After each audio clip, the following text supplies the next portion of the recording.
Vendor Ops, leveling up your vendor management. Mark McGann has leaked thousands of documents revealing that Uber had aggressively lobbied top ministers in undeclared meetings. Is this behaviour unique to Uber, or is it indicative of the startup mentality to win at any costs? I wouldn't have said startup mentality is to win at any costs. There's always a cost of winning. I think it's what you're willing to do in the space in which you play, right? And I think it's back to your values and your behaviours as an organisation and what you want to be. We were talking earlier today from a marketing sense about tone of voice and branding, and I think that travels through into what are you willing to do, how you're willing to market yourself, how out there do you want to put yourself. And in today's world, you have to be a bit edgy to get noticed, right? Otherwise, you're just bland and mundane, and you need to be willing to upset someone in some shape or form. How do you deal with it in your business today? It's a tricky one. We're in a similar environments, and we're both B2B. And I feel for me that there should be not a sense of formality, but a sense of professionalism. And I don't think we can take the chances that direct-to-consumer startups can, because our pool of customers is much smaller than theirs, and we are incredibly product-driven. And so for us, I question the value of big marketing spend. I think a lot of it for us is word of mouth and references and just demonstrations of the product. So for us, it's if we can get in front of someone through an introduction or referral, that's worth its weight in gold rather than marketing spend. So is referral your biggest sales conversion? Is through referral and word of mouth? It's been good for us. It normally is more of seals a deal. Customers generally talk to us, get a demo, speak to someone else to get a verdict on us. We found sort of industry consultants really useful way, just because they've got great networks, they've seen everything else in the market, they know what's good, what's not, and it's great for us because we get feedback on our product as well. So and that's kind of, it builds relationships. They then work with the clients as well, and that strategy works for us. In that sentiment, you think reading this, Uber did anything wrong?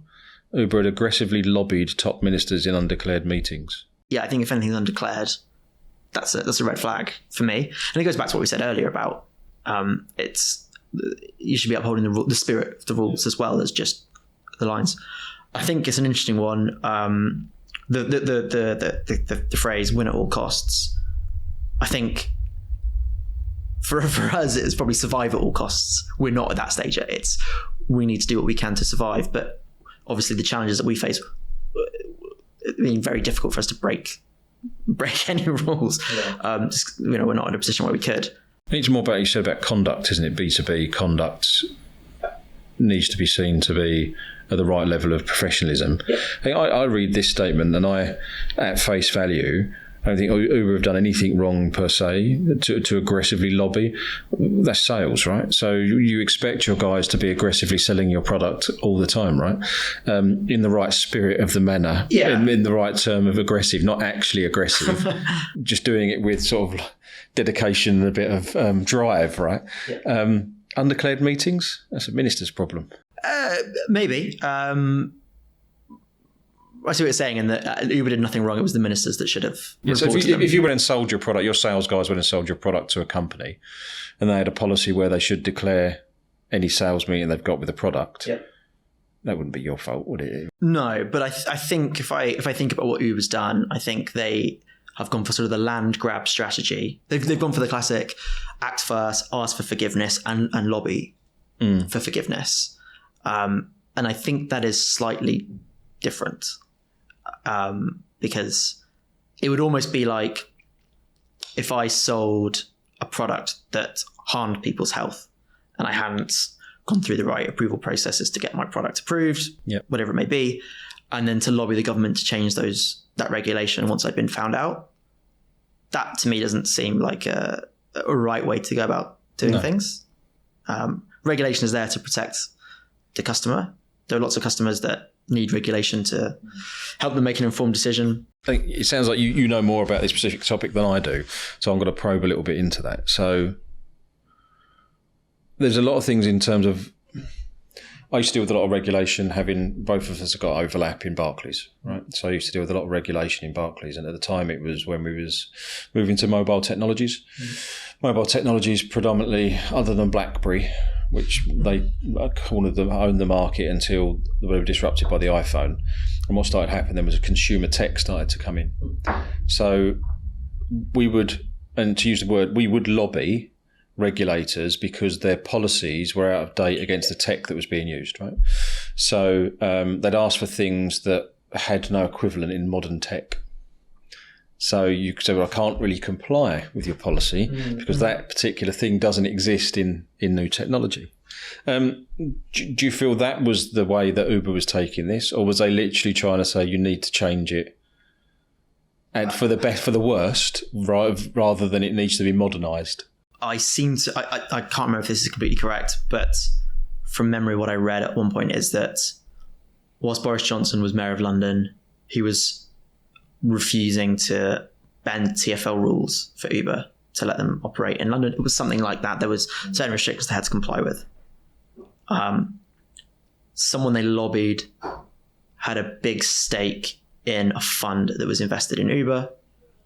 Uber knew that person on first name terms and said, we need to get them to put pressure on Boris Johnson so we can act as we want. Act as Uber, so Uber can get the regulation changed how they want it to. And that's when I think it gets a bit... But what was the regulation to operate in London? I can't remember exactly. It would have been something to do with I think it was something to do with the 5-minute waiting rule, that if you pre-book it, if you're doing a pre-booked minicab, the earliest you can book it is 5 minutes in advance. Right. And so the Uber on-demand model would have fallen foul of this. And so there was pressure to change that so you could do like an instant book. You can see what I'm saying though, because what you know about it and what I was saying about what we was doing, there's a level of, well, that's the modern way the world is going, this internet ordering. So you're just trying to stop progress for something that's old and draconian and needs to be rebooted and updated.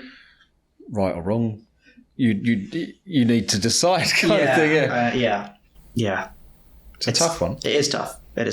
Yeah, you got the whole thing about competition and locking out into an area because that's Transport for London, right? They want to keep the competition out, but you let the competition in, and back to what we do, the best product, may the best products win kind of thing in the space, and the most innovative and those that have got the best team behind it.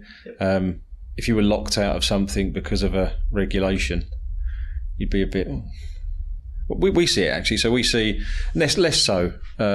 We used to see a lot of no cloud policy in big companies until they sort of understood the cloud was secure enough, etc. And that's almost, you're forgoing yourself a lot of opportunity because you're trying to manage risk, but your policy is such a blanket statement that who's it benefiting? Yeah. You're protecting yourself from a world that's 5 years old. Yeah, things have moved on. You need to update. Yeah, I agree with you. Yeah, and you see like Boris and his innovation track. It's hard to innovate when you've got old policies, right? I think just one more thing though. There are other examples of this kind of behaviour though. Quite recently, I saw an article on I think it's Glovo, the basic report came out that they were completely ignoring any kind of advice from their internal counsel on competition. And they had worked with Delivery Hero and kind of colluded and were breaking antitrust laws, and the founders just had no regard for the rules around competition. They saw competition as bad, whereas the council were like, no, competition is kind of essential. You can't be a monopoly. Yeah. We have to respect the rules. And they tried to exit a country, did it, and then the regulators forced them back into it. And they did eventually exit again. I think it was Egypt. But I think that is another example of founders just ignoring what the legislation says.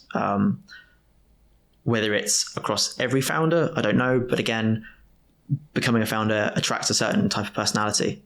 And it is, I'm going to do this at all costs, or I'm going to do this when everyone tells me I'm wrong. And I think it's understandable that those personalities might not see the rules in the same way. We are living through these times of, I think, where everything was pre-internet, not even sort of necessarily pre-internet, but pre-kind of these gig economy, Uber connectivity, where you had, it was all reliant on geographic boundaries, right? And it were written, and all the policies were written about a geographic boundary. And the more and more we evolve into this internet, everything of things connected everywhere, the digital boundaries are not playing well with the geographic boundaries. And like I said, it's where you get standards like GDPR and stuff that's starting to lock in across Europe, etc. It's starting to normalise. But you're interested over the next decade how that plays out and how the digital economy sets its own policy at an internet level, but and a local geography level, because there's got to be some play or interaction between the two of them. Yeah, I mean, there's so many services that, even as a company, we use plenty of SaaS software that comes from the States, and we get billed in dollars, and they've got no footprint in the UK or in Europe. What happens there? Because the sales in the UK technically, but we're paying in dollars, and the payments being processed in the States. Does the UK's regulatory arm reach that far? It's just tricky questions that I don't think, like you said, I don't think the government or regulators are probably ready for. Yeah, grey area.